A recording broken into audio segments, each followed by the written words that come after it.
चलिए, हमारे पास पड़ा हुआ है यहाँ पे मुख्यमंत्री लाडली बहना आवास योजना, जिसका आवेदन जैसा कि सबको पता है 15 तारीख से भर रहे हैं। लेकिन ढेर सारे लोगों को कन्फ्यूजन है, उल्टा सीधा यहाँ पे फॉर्म में जानकारी भर रहे हैं।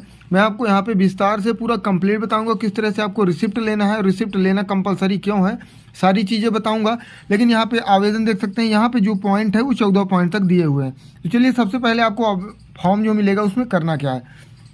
यहाँ पे लिखा हुआ है प्रति मुख्यमंत्री लाडली बहना आवास योजना ग्राम पंचायत। तो यहाँ पे आपका जो भी ग्राम पंचायत लगे तो आपको यहाँ पे सिंपल सा ग्राम पंचायत का आपको ये पहले यहाँ पे जो है ग्राम पंचायत का आपको नाम डालना है। उदाहरण के लिए मैं यहाँ पे मान लीजिए सागौनी यहाँ पे मैं डाल देता हूँ, ये मैं एग्जाम्पल के लिए डाल रहा हूँ।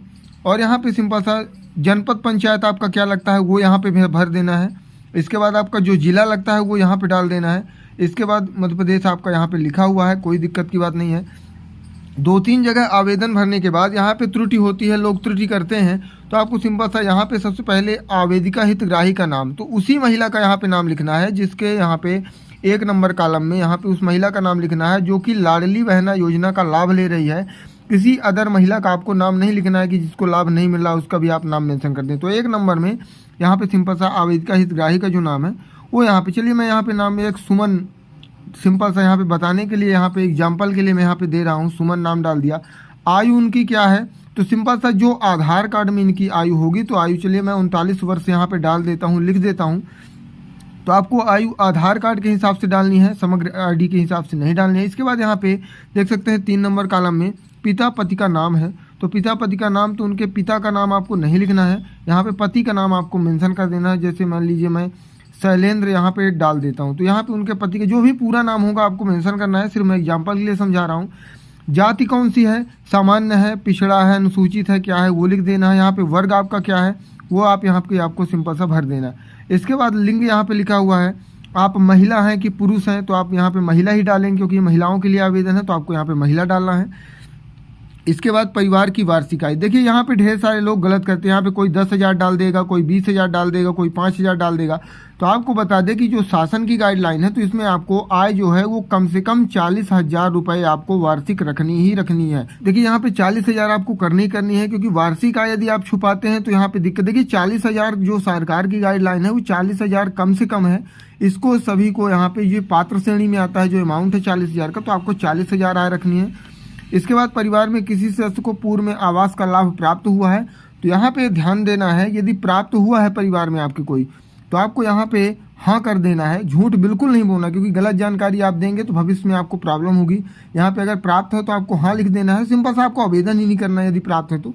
अगर नहीं प्राप्त है तो आपको कॉलम में नहीं या कि नहीं पे आप मार्क कर देंगे।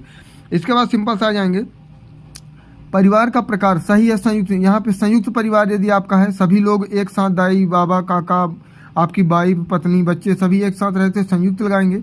और अगर अलग से यदि कोई आपकी समग्र आईडी है तो आपको यहाँ पे मार्क कर देना। यदि आपका अलग से परिवार आईडी बना है तो यहाँ पे मार्क करेंगे, और यहाँ पे अगर पूरा परिवार एक साथ है तो इस पर मार्क करना है, सिंपल से। इसके बाद आधार नंबर यहाँ पे आ गया 9 नंबर पे आपको आधार नंबर, तो यहाँ पे जो भी आपका आधार नंबर है सिंपल सा, तो आपको यहाँ पे आधार नंबर मेंशन कर देना है, पूरा 12 अंकों का सही आधार नंबर डालना है।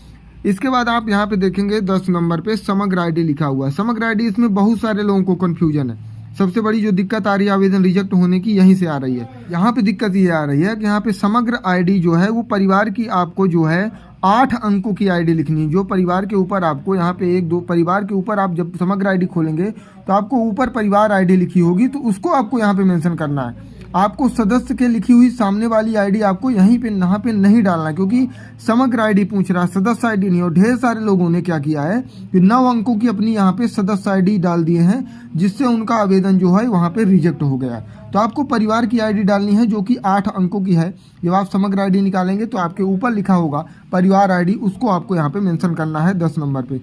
इसके बाद अगर जॉब कार्ड नंबर है आपके पास उपलब्ध है तो आपको यहाँ पे डाल देना है। मोबाइल नंबर आपको डाल देना है, वो नंबर आपको यहाँ पे मेंशन करना है जो आपका लाडली बहना योजना के अंतर्गत यहाँ पे जो आवेदन है, लाडली बहना योजना से जब आपने भरा था तब आपने दिया था समग्र आईडी पे केवाईसी जो आपने कराया था वो नंबर दिया था, वो आपको यहाँ पे फिल करना है, वही नंबर देना है, कोई अलग से नया नंबर आपको नहीं देना है।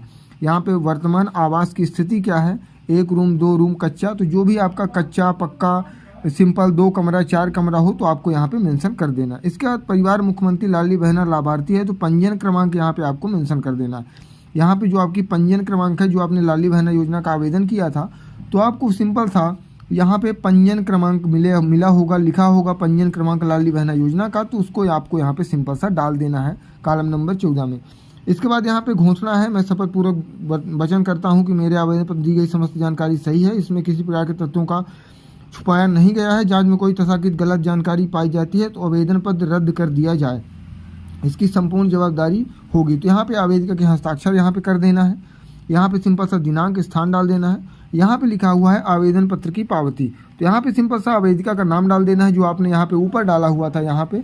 इसके बाद निवासी कहाँ के हैं तो आपका ग्राम यहाँ पे डाल देना है। पंचायत आपकी कौन सी लगती है इसको डाल देना है। जनपद पंचायत क्या लगता है और जिला क्या लगता है ये डाल देना है। एक कॉलम यहाँ पे मिसिंग है, किसी यहाँ पे जो आवेदन है उसमें मेंशन है कि परिवार की क्या जो मंथली आय है वो यहाँ पे 12,000 रुपये से कम है अथवा ज़्यादा है।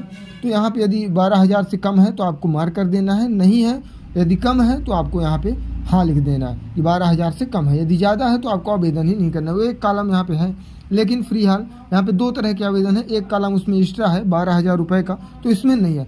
तो इस तरह से बड़े ही विस्तार से आपको आवेदन फिलअप कर देना है। इसके साथ सिंपल सा आपको आधार, समग्र और यहाँ पे मोबाइल नंबर, बैंक पासबुक और फोटो यहाँ पे हो गया, और आपका सिंपल सा लाडली बहना का जो आपने पर्ची पाई थी, ये सारी चीज़ें यहाँ पे ले लेना है। इसको यहाँ पे पंच कर देना है और आप आवेदन जमा करेंगे। आवेदन करने के बाद यहाँ पे सचिव रोजगार अपना दस्तखत करेंगे, सील लगाएंगे, और यहाँ से जो ये कटिंग का ऑप्शन है यहाँ से आपको रिसिप्ट लेना ही लेना है।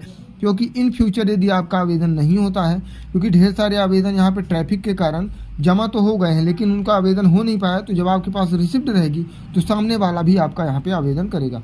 तो इस तरह से कंप्लीट आपको आवेदन भर देना है। बहना आवास योजना का लाभ आपको मिल जाएगा। कोई समस्या, सवाल, सुझाव है तो नीचे मुझे कमेंट सेक्शन में जरूर बताएं।